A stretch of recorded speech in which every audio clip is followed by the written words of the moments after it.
जाति जनगणना की बात हो और जाति जनगणना से इंसाफ की बात हो और इस लड़ाई को लड़ने की बात हो तो उसके अंतर द्वंद्व को समझे बगैर हम खतरे मोड़ लेते हैं। अब तो स्थिति ये आ गई है कि आप सोशल जस्टिस की बात करते रहिए, कुछ लोग हैं जो आपके थाली से सोशल जस्टिस के उस हिस्से को छीन लेना चाहते हैं। तो फिर वो लोहिया और कर्पूरी के चेले अगर सोए रहेंगे तो फिर वो नरेंद्र मोदी जैसे लोग इस लड़ाई को भी हाईजैक कर लेंगे। जब ये किताब मैं पढ़ रहा था मुझे लगा कि जिस किसी व्यक्ति ने अपने पास ये किताब रखी तो 4-5 साल के बाद जब उसका जिल्द यानी कि ये कवर फट जाए और इस किताब से लेखक का नाम हट जाए और तब वो पसमानदा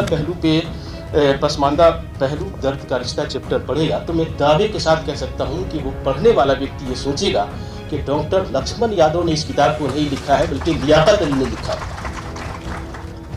बड़ी बारीकी से शब्दों से खेलते हुए लक्ष्मण जी ने इस चैप्टर को लिखा है और जबरदस्त तरीके से जो अल्फाज की अदायगी, जो कला है, जब लेखक अपने शब्दों से खेलता हुआ अपनी बात कहता है तो पहले वक्ता ने जो कहा कि जो एकेडमिक पुस्तक है और जो जनवादी पुस्तक का जो पुल है वो ये किताब है, इस तरह से ये शब्द आए हैं इस चैप्टर में। तो बहुत मजा आया मुझे और उस गहराई में उतरने की भी कोशिश की है लक्ष्मण जी ने, जिस गहराई की उम्मीद मैं कर सकता हूँ।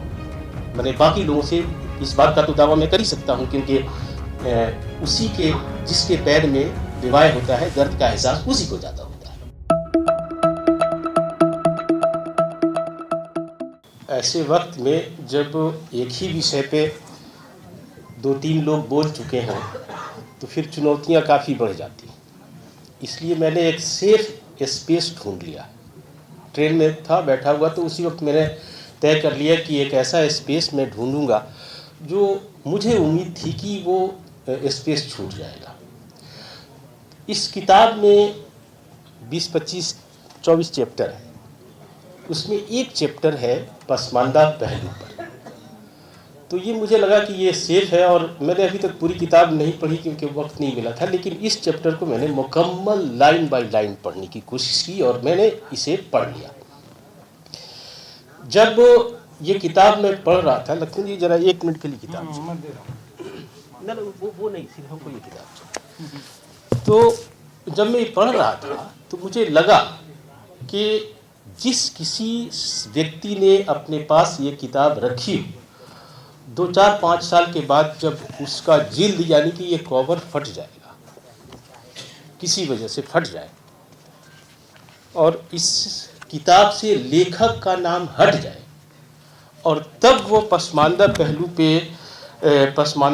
पहलू दर्द का रिश्ता चैप्टर पढ़ेगा तो मैं दावे के साथ कह सकता हूँ कि वो पढ़ने वाला व्यक्ति ये सोचेगा कि डॉक्टर लक्ष्मण यादव ने इस किताब को नहीं लिखा है बल्कि लियाकत अली ने लिखा है।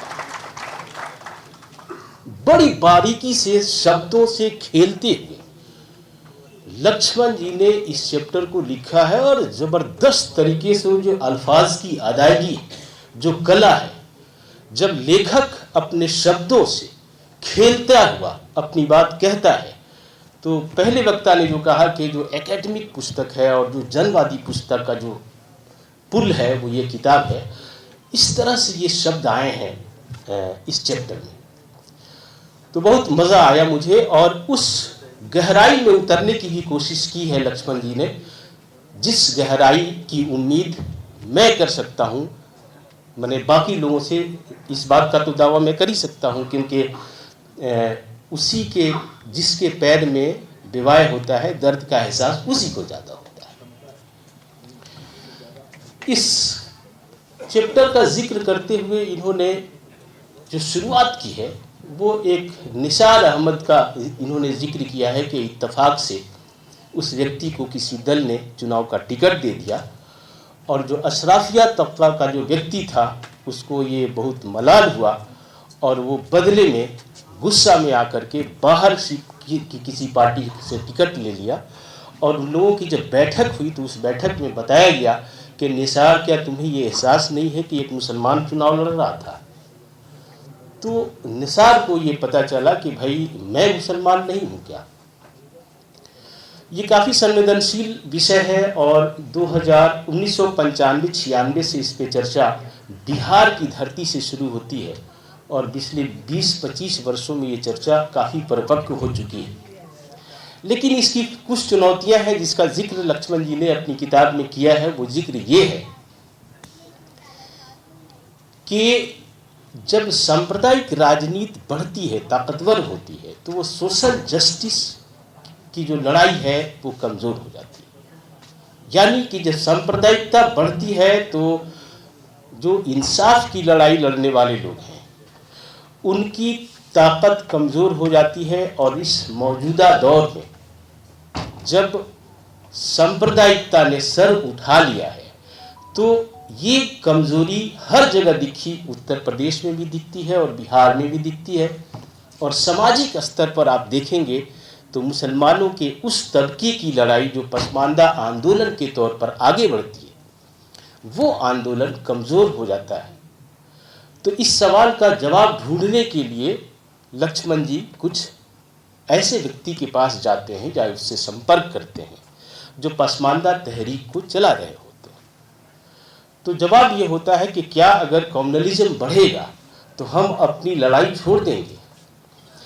जब ये जवाब दिया जाता है तो मुझे अफसोस होता है कि भाई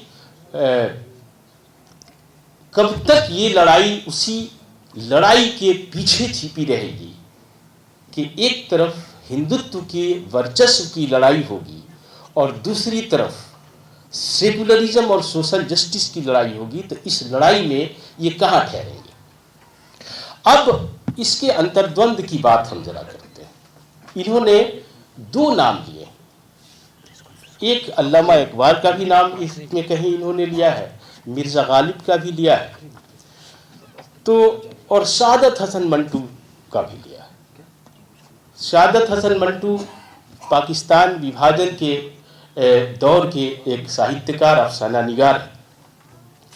तो वो इस द्वंद में फंसे हैं कि भाई हम पाकिस्तान जाएं कि इंडिया है। तो कोई उनसे पूछता है कि भाई तुम नमाज नहीं पढ़ते, रोज़ा नहीं रखते, तो फिर तुम्हें सांप्रदायिकता से क्या डर है। तो सादत हसन मंटू कहते हैं कि भाई मैं मारा जाऊंगा सिर्फ इसलिए कि मुसलमान नाम है तो मैं मारा जा सकता हूं। और कुछ इसी तरह की बात मिर्ज़ा गालिब का उदाहरण इन्होंने दिया है कि कोई अंग्रेज, मिर्ज़ा गालिब शराब पीते थे, कर्ज लेते थे, जेल उल जाते थे, तो अंग्रेज ने कभी कुछ पूछा कि भाई तुम शराब पीते हो और कैसे मुसलमान हो। तो कहता है कि गालिब ये कहते हैं कि भाई मैं आधा मुसलमान। तो वो अंग्रेज कहता है कि भाई तुम आधा मुसलमान है, ऐसा कैसे हो सकता है। तो कहता है कि शराब पीता हूँ लेकिन सुअर नहीं खाता हूँ। ये सवाल उठाते हुए लक्ष्मण ये कहना चाहते हैं कि पसमानदा मुसलमानों की हालत कुछ इस तरह की है कि जब उनके साथ समाजी इंसाफ की बात होती है तो उन्हें मुसलमान कहकर के एक दायरे में समेटने की कोशिश होती है, लेकिन मुसलमानों के अंदर जो हुकूक होने चाहिए, उसको मिलने चाहिए, वो उन्हें नहीं दिया जाता। और ये जो लड़ाई है, ये लड़ाई काफ़ी गंभीर है। तो बड़ी बारीकी से इसमें इन्होंने इस तरह के जिक्र को उठाया है। लेकिन जब बात मुसलमानों की आती है तो जब आप देखेंगे कि 2014 के बाद से हिंदुत्व का एजेंडा ताकतवर होकर के उभरता है और पूरे देश पे छाता चला जाता है, तो उसी वक्त समानांतर तरीके से एक और भी आंदोलन अपने दायरे में काफ़ी विस्तार पाता है। और वो आंदोलन है पॉलिटिकल आंदोलन। वो आंदोलन है असदुद्दीन ओवैसी की पार्टी ऑल इंडिया मजलिसे इत्तेहादुल मुस्लिमीन की। ऑल इंडिया मजलिसे इत्तेहादुल मुस्लिमीन को, इस सभागार में करीब 200 के करीब लोग बैठे हैं और सारे के सारे इंटेलेक्चुअल हैं, बाखबर हैं, जानते हैं। लेकिन मैं उम्मीद के साथ, दावे के साथ ये कह सकता हूँ कि 2014 के पहले हम में से ज़्यादातर लोग असदुद्दीन ओवैसी को बमुश्किल उनकी सियासत को जानते थे।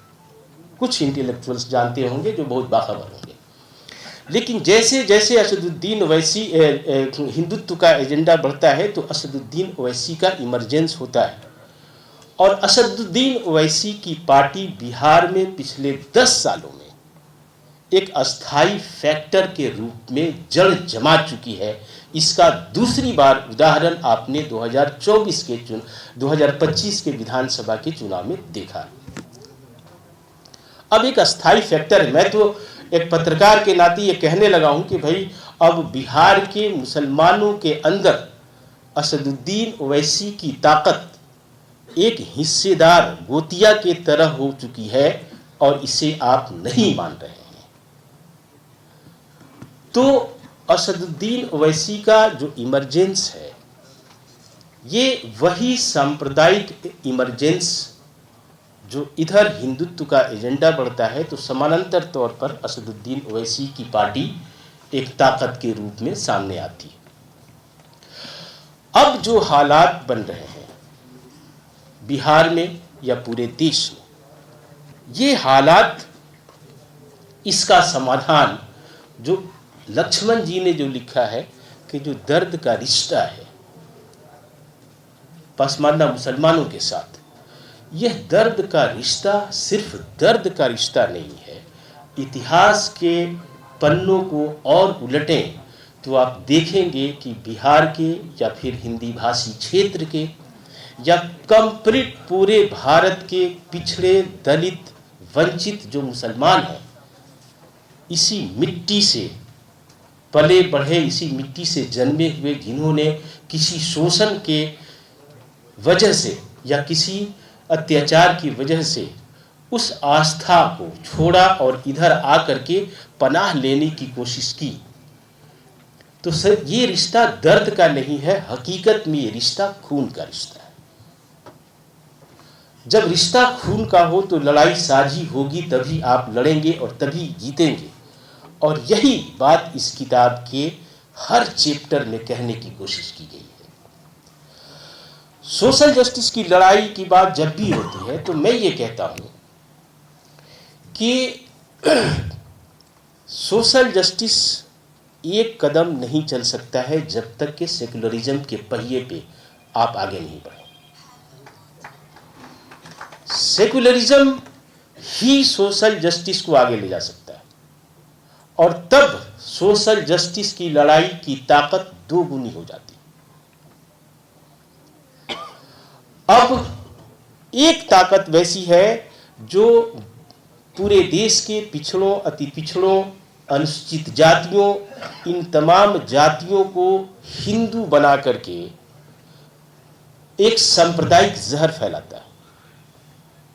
दूसरी तरफ मुसलमानों के अंदर उसी का लाभ उठा करके जो काम असदुद्दीन ओवैसी की पार्टी कर रही है और एक ताकत के रूप में उभर रही है। एक और शब्द में कहना चाहता हूं कि 2020 तक असदुद्दीन ओवैसी की पार्टी राष्ट्रीय जनता दल, कांग्रेस और फिर वामपंथी पार्टियों को डैमेज करती थी, लेकिन अब हकीकत ये है कि असदुद्दीन ओवैसी के लोग ये कहने के हक रखने लगे हैं कि हमको कांग्रेस और आरजेडी ने डैमेज किया। इसकी वजह क्या है? इसकी वजह यह है कि सेकुलरिज्म और सोशल जस्टिस की लड़ाई लड़ने वाली पार्टियों ने असदुद्दीन ओवैसी की सांप्रदायिक एजेंडे के खिलाफ उस मजबूती से लड़ाई नहीं लड़ी जो उन्हें लड़ना चाहिए था। अब इसकी एक मिसाल मैं आपको बताता हूं। असदुद्दीन ओवैसी, मैं बार बार नाम लेना चाहता हूं कि एक सिंबल है ये आदमी, और इससे खतरे क्या हैं वो मैं बताना चाहता हूं। खतरा ये है कि अगर आप सोशल जस्टिस की लड़ाई लड़ने जाते हैं तो आपको इतनी हिम्मत करनी होगी ये बताने के लिए कि असदुद्दीन ओवैसी की पार्टी एक सांप्रदायिक पार्टी है जो मुसलमानों के उस वर्ग का प्रतिनिधित्व करती है जो आरएसएस जिस वर्ग का प्रतिनिधित्व करता है हिंदुओं के अंदर।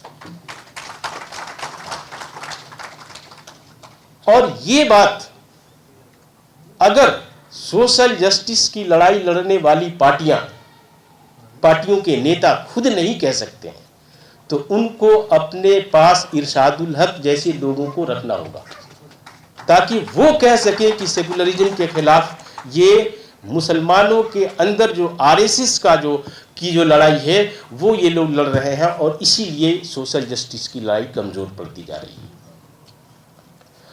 अब एक बात मैं आखिर में कहना चाहता हूं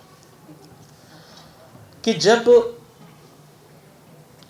डॉक्टर लक्ष्मण इस चैप्टर को लिख रहे थे तो इन्होंने उसकी शुरुआत में कबीर का जिक्र किया, और जैसा कि मैंने कहा कि सादत हसन मंटू, मिर्जा गालिब का भी जिक्र किया।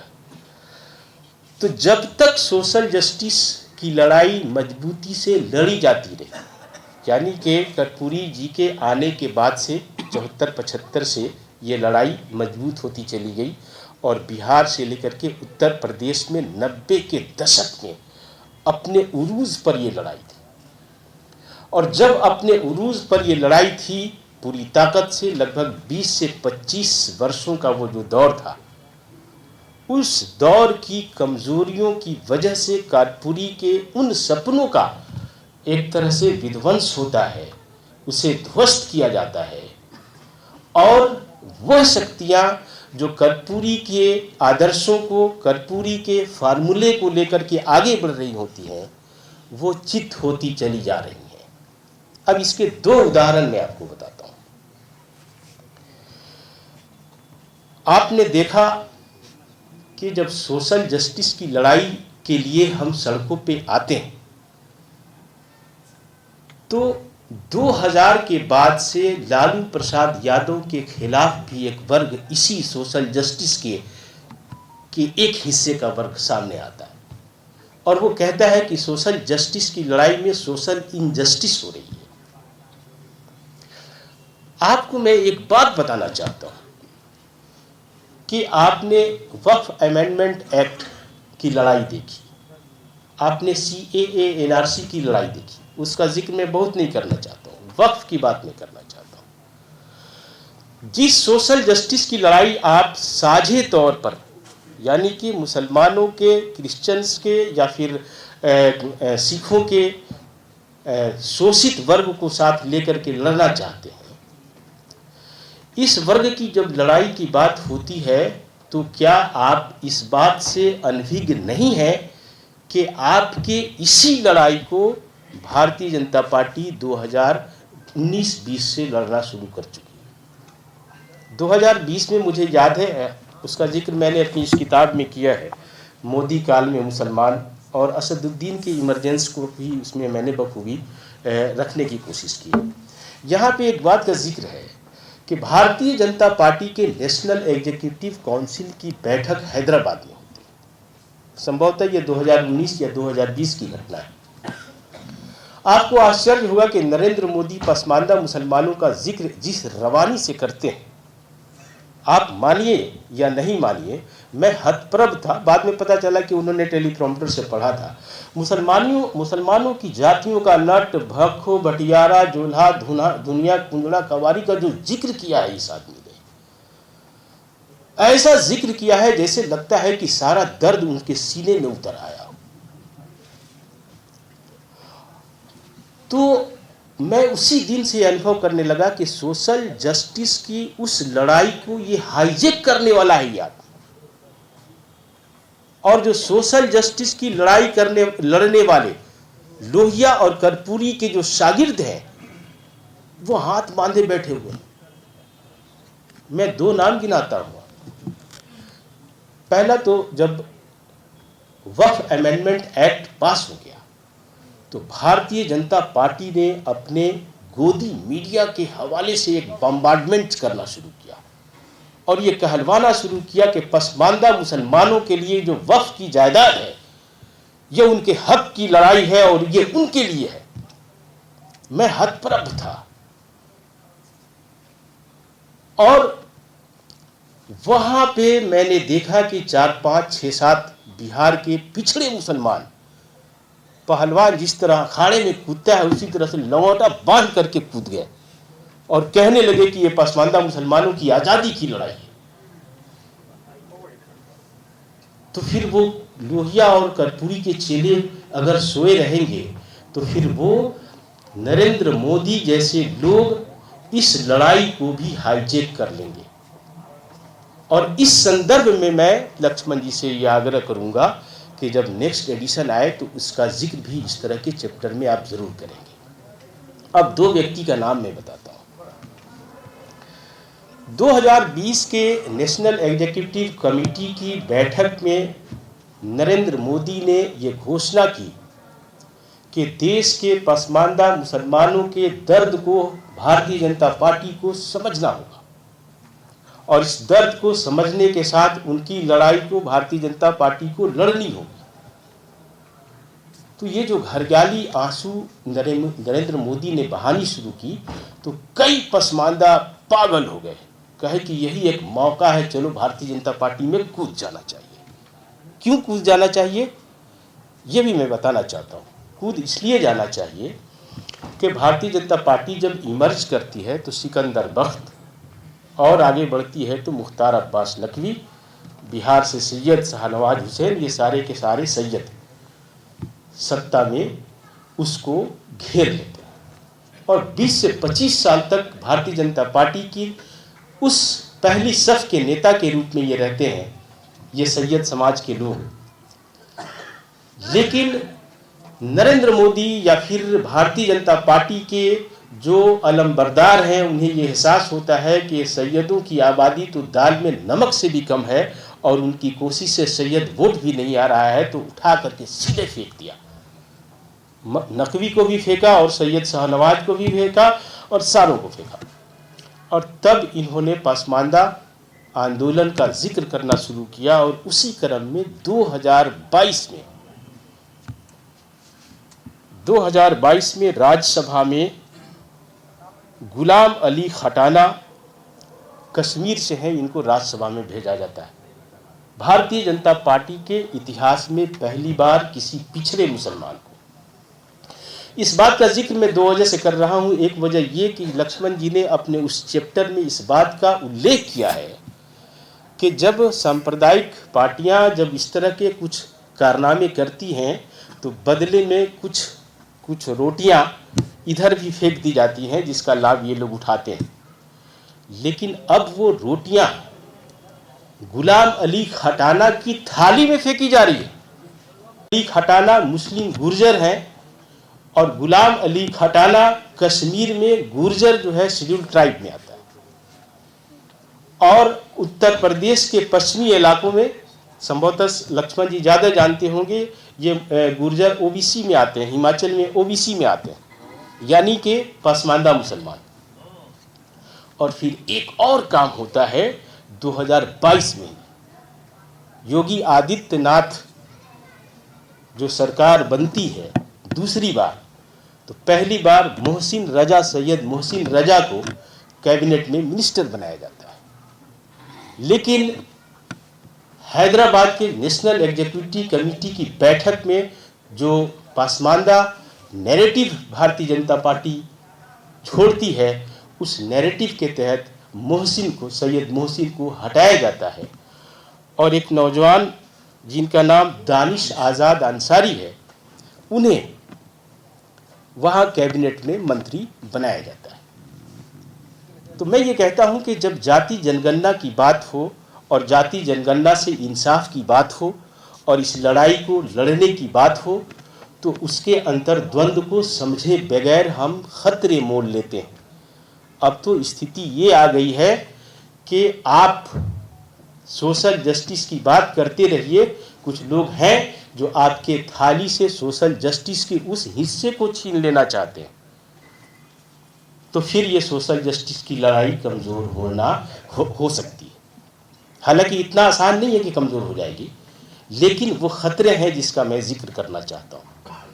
बहुत ही शानदार तरीके से लक्ष्मण जी ने बात रखी है किताब में और मुझे उम्मीद है कि आइंदा की बहसों में और आइंदा जो दूसरा एडिशन आएगा उसमें उन खतरों को भी हमें बताना पड़ेगा।